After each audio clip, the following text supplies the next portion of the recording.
This was my favorite jacket in high school. I love this jacket. I got it from being a caddy. There was this member on this golf course known as Kenny Hammond. He was a garbage man, slightly autistic. He got his membership paid for by the other golfers out there. Everyone on the course loved Kenny. He always had a positive, happy-go-lucky attitude, and they respected his love for the game. He was one of the best golfers out there. Member guest tournament, all these rich CEOs are flying in their guests on their private jets, showing off. Second day, he shows up in an all-pink suit. Pink shoes, pink pants, pink belt, pink shirt, the whole bit. Just to say, I'm a garbage man. I got the worst clubs in the bag, and I can still kick the crap out of you at a round of golf. When I saw that, I adopted this jacket. Now, over time, this jacket went away because I was constantly criticized by those around me. You look gay. You look ridiculous.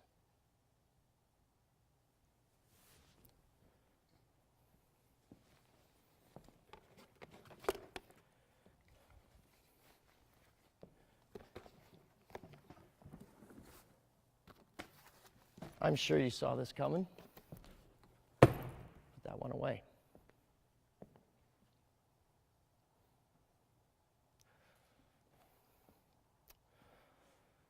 All my life, I have wondered, why can't I just be me and be accepted for it? Am I good enough? Every day was like a war to be who I am. In order to get the approval from my family, I had to sit down, shut up, and look pretty. And I'd look like this. But I really looked like this. One day, I decided I was going to show my family who I was. I was in the hospital. My grandmother,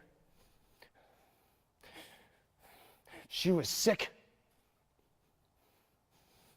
She had cancer. Her head was shaved. And I was going to show my family who I was, and I also wanted to put a smile on my grandmother's face. I went in the room saying, "You look great. Is that a new haircut?" And after all that pain, she smiled.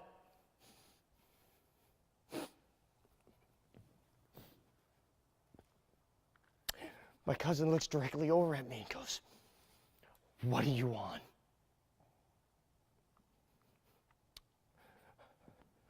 Mind you, I was not high. I go in the cafeteria. My family bombards me. "We can't believe this. You come to see Grandma and you're high? Are you kidding me? We think you're manic. We think you're messed up. We think you need help."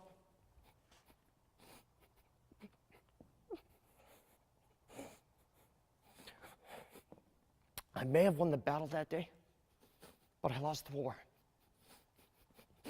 Because I had this endless loop in my head. We think you're messed up. We think you're manic. We think you need help. I went to 8, 9 therapy sessions for that. Lately, I've had a new form of thinking. I actually had the courage to go after what I want, and I got it. I've been on a nationally known TV show for the past 4 years that at one point had higher ratings than the NFL. You could call me as manic and messed up as you want, but I am happy with who I am.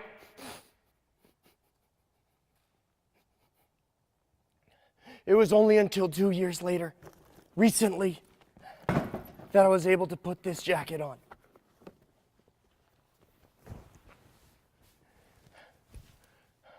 Just a week ago, I told my cousin that story.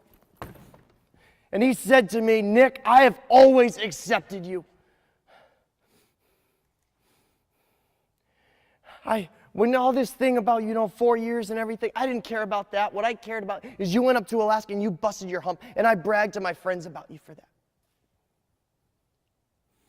And this thing about that day in the hospital with Grandma, I remember that day. We thought you were going nuts. We never saw that side to you. And there are people in the hospital that are sick, and their families are there. We were just trying to tell you to be mindful of others and respect the environment and those around you.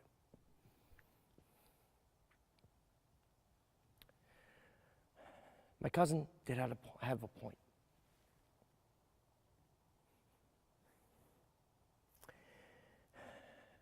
And I saw from his perspective that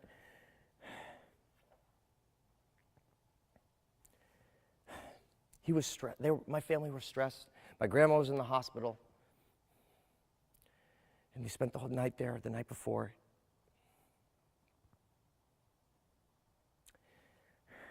And they were trying to tell me the best way they could be mindful of others. And they also, if they knew what I had said truly affected me, they would not have said the things they had said. They also saw my perspective, though. I was desperately wanting an authentic relationship.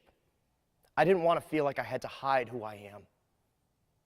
And just because you're respectful and mindful of others doesn't mean like you have to act like you're dead and you don't exist. Bring a smile to everyone around you. I told my family that story, and we accept each other. We understand, we see each other for who we are, and we understand where we are coming from. In order to accept one another, we must understand where we are coming from.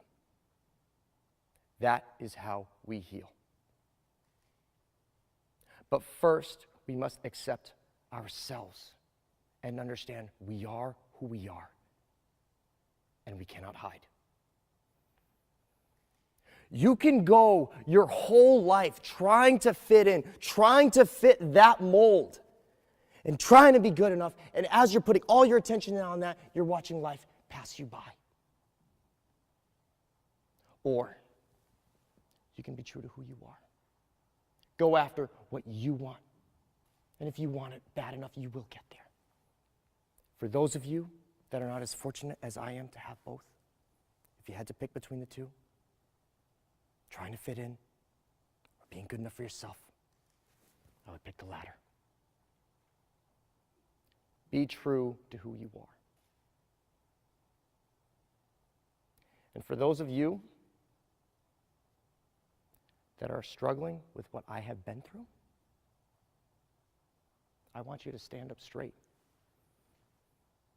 And I want you to look in the mirror. And I want you to ask yourself, am I good enough? And I want you to look back at yourself and you say,